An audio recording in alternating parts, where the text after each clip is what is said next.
Ya, tidak banyak kata yang mau kita sampaikan.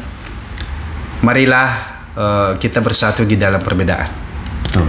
Bagaimana kita bersatu di dalam perbedaan? Tentu kita ingat sejarah, kita ingat apa itu lambang-lambang kebangsaan kita, Bhinneka Tunggal Ika. Meskipun kita berbeda-beda, mari kita tetap satu. Jadi ketika kita menjaga perbedaan itu di dalam sikap kesatuan, maka segala sesuatu akan menjadi mudah, akan menjadi baik adanya. Demikian kira-kira.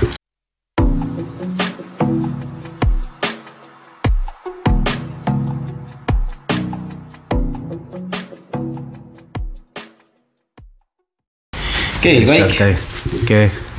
Assalamualaikum warahmatullahi wabarakatuh. Waalaikumsalam warahmatullahi wabarakatuh. Inilah momen yang ditunggu-tunggu. Hampir setahun kita undang ke podcast. Cuman baru hari ini beliau menyempatkan waktu hadir di sini. Alhamdulillah. Dia Ketua LPRI, Lembaga Pengawasan Reformasi Indonesia. Bung Leo, apa kabar, Bung? Alhamdulillah baik. Alhamdulillah, inilah dia sosok Ketua LPRI Provinsi Kepulauan Riau, ya, Bang. Ya. Ya, memang selama ini mungkin sibuk juga ya, Bang, ya. Jadi memang kita komunikasi ya, baru ada waktu hari ini. Memang ada waktu. Alhamdulillah bisa hadir di sini. Mudah-mudahan udah sholat di sini juga. Asar dan maghrib. Mudah-mudahan podcast dan bisnis yang di sini makin lancar. Amin ya Allah. Amin. Ada beberapa hal yang memang perlu kita diskusikan di sini nih. Siap. Selaku Lembaga Pengawasan Reformasi Indonesia ini, beberapa hari yang lalu terkait aksi unjuk rasa mahasiswa terkait pembubaran DPR ya. Ya.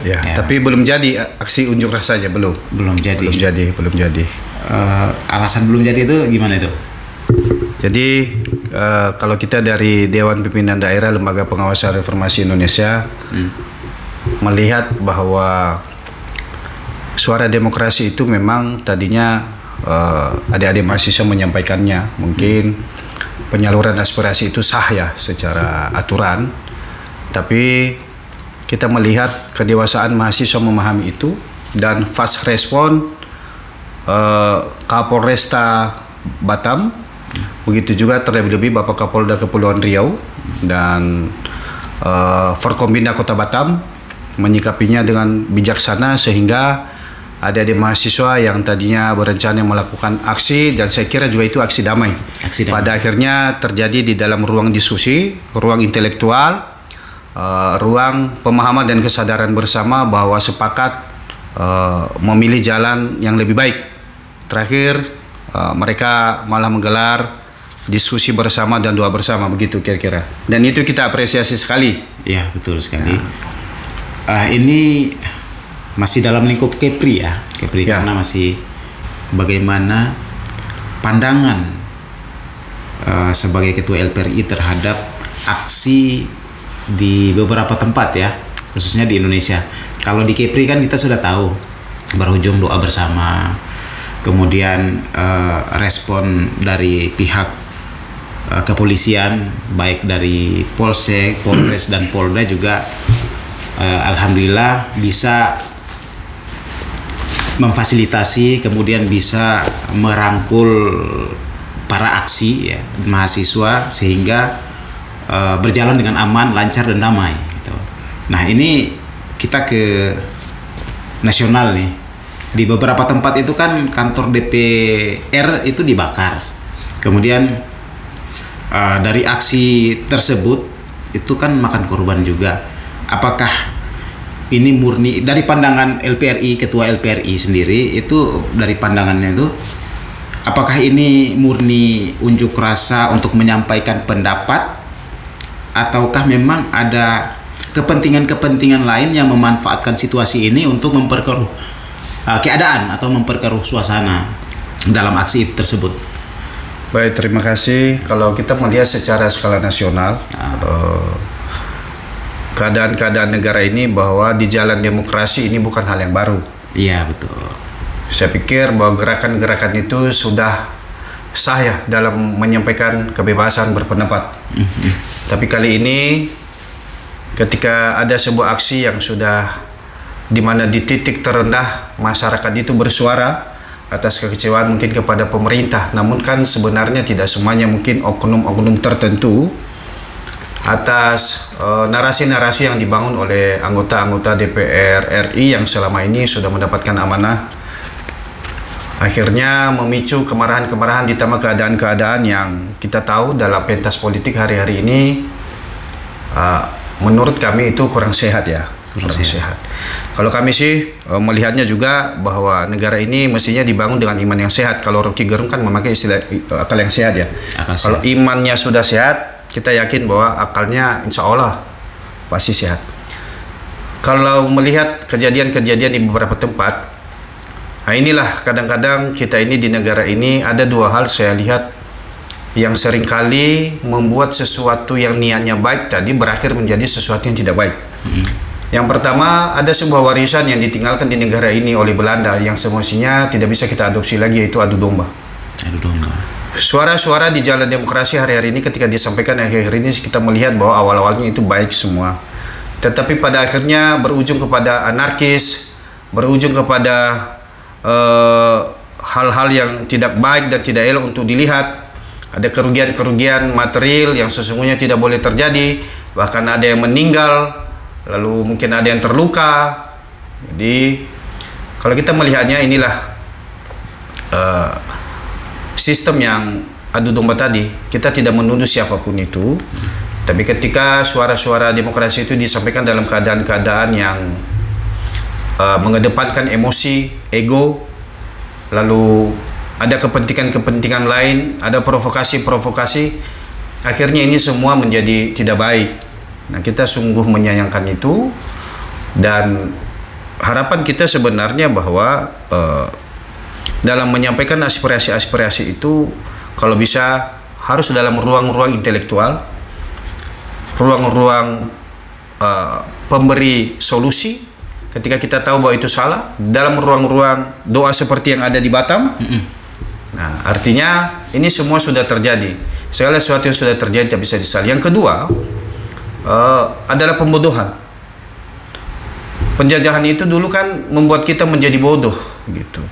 Nah, harusnya ketika ini terjadi, para pemangku kepentingan, bahkan para pemimpin-pemimpin negara ini ya mestinya memberikan pencerahan yang lebih soft, lebih dingin, lebih sejuk.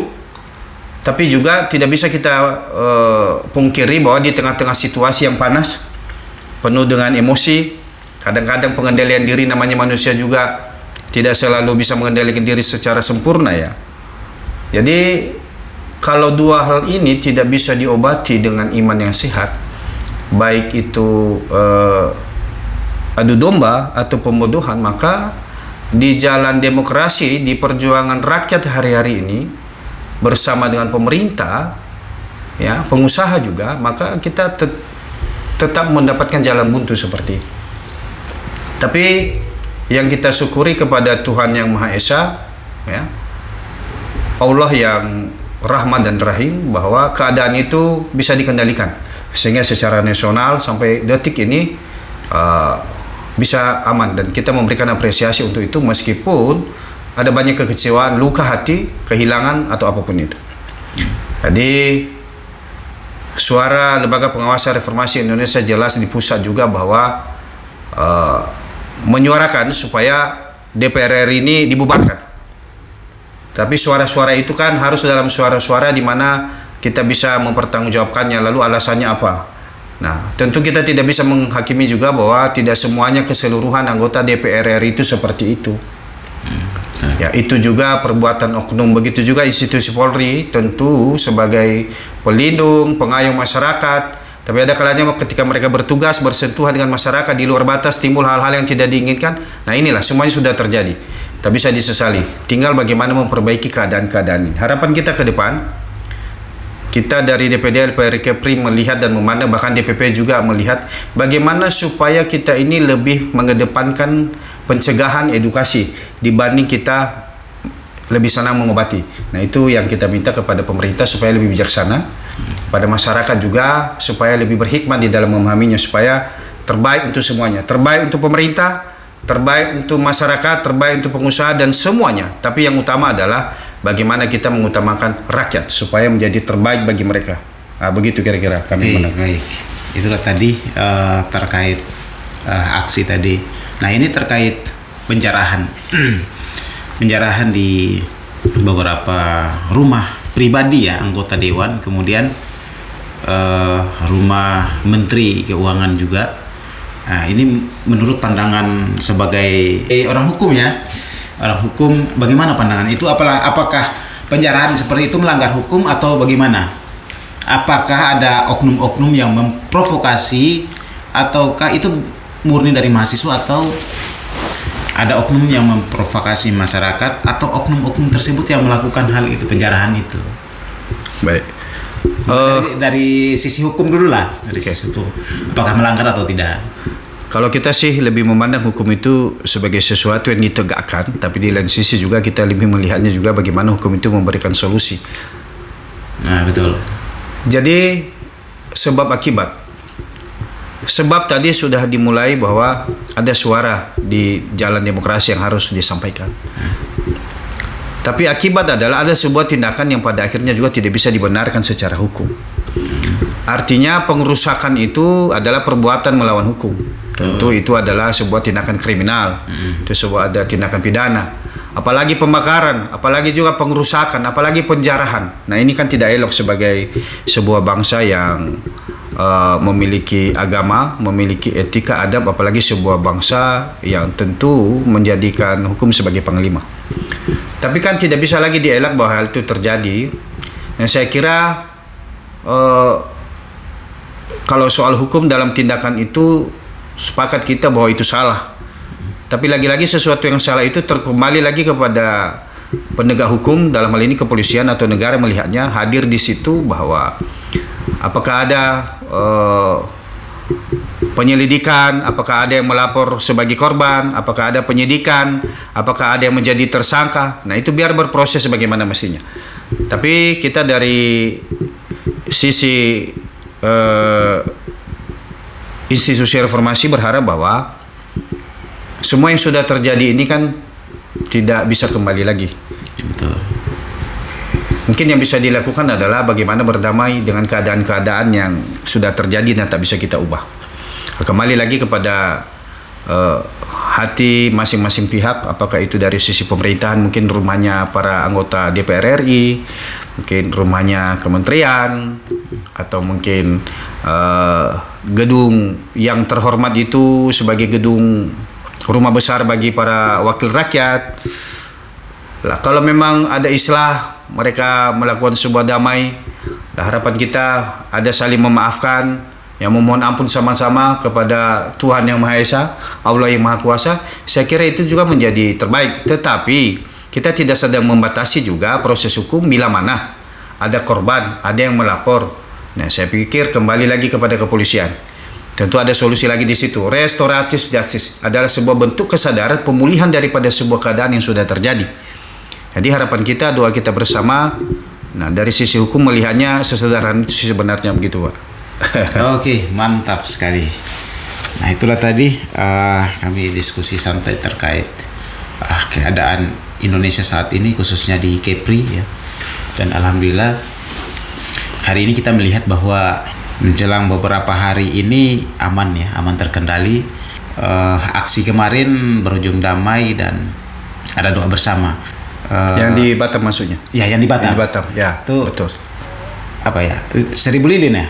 Ya, benar. Nah, ini luar biasa, kita apresiasi dengan pihak kepolisian juga. Terutama Pak Kapolda dalam hal ini. Pak Kapolda, kemudian pemerintah kota maupun provinsi yang sudah mungkin kerjasama sehingga aksi ini dapat diatasi, kemudian tidak terjadi hal-hal yang tidak kita inginkan. Dan alhamdulillah udah berjalan lancar dan kita kasih aplaus kepada pemerintah Kota Batam dan pihak Polda Kepri. Dan juga mungkin kerjasama juga dari ya bawahannya dari Polres, Polsek. Jadi sedikit saya tambahkan. Boleh.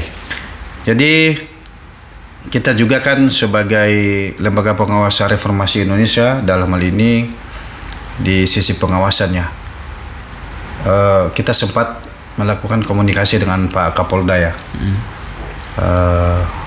memberikan apresiasi. Kebetulan salah satu media mitra kita itu sebagai garda terdepan di dalam memberikan sebuah pencerahan kepada masyarakat bahwa aksi daripada mahasiswa itu akhirnya kita melihat mahasiswa dewasa, dan Pak Kapolda menjawab dalam bentuk apresiasi yang kita sampaikan bahwa itu adalah sinergi semua pihak. Alhamdulillah kita memiliki Pak Kapolda yang sangat bijaksana bahwa tidak merasa bahwa itu adalah Polri sendiri atau Kapolda sendiri. Sinergi sebuah pihak di sini tentu ada Forkopimda. Kalau di tingkat provinsi ya semuanya ada di situ, mungkin Kapolda, Gubernur, Pemprov, mungkin Kejati dan seluruh yang ada di dalam jajaran itu, mungkin Ketua DPRD provinsi, mungkin juga Danla Tamal, Kejati ya seperti itu ya, baru mungkin Kepala BIN ya, dan seluruh forum komunikasi pimpinan daerah di tingkat provinsi. Begitu juga karena barometernya adalah Batam, tentu di sana ada Pak Kapolresta ya, Pak Zainal, yang sangat saya lihat itu beliau fast responnya itu cepat sekali, lalu menanggapi segala sesuatu itu, lalu mengcounter seluruh isu-isu yang membuat masyarakat resah. Rupanya ada banyak hoax. Beliau itu saya lihat sangat bijaksana ya. Kemarin beliau tampil juga untuk menyampaikan informasi hoax ini kepada masyarakat. Dan sampai juga ke grup-grup. Itu juga Pak Wali Kota ya, Pak Wali Kota, Pak Amsakar. Kita melihat juga beliau sebagai seorang pemimpin yang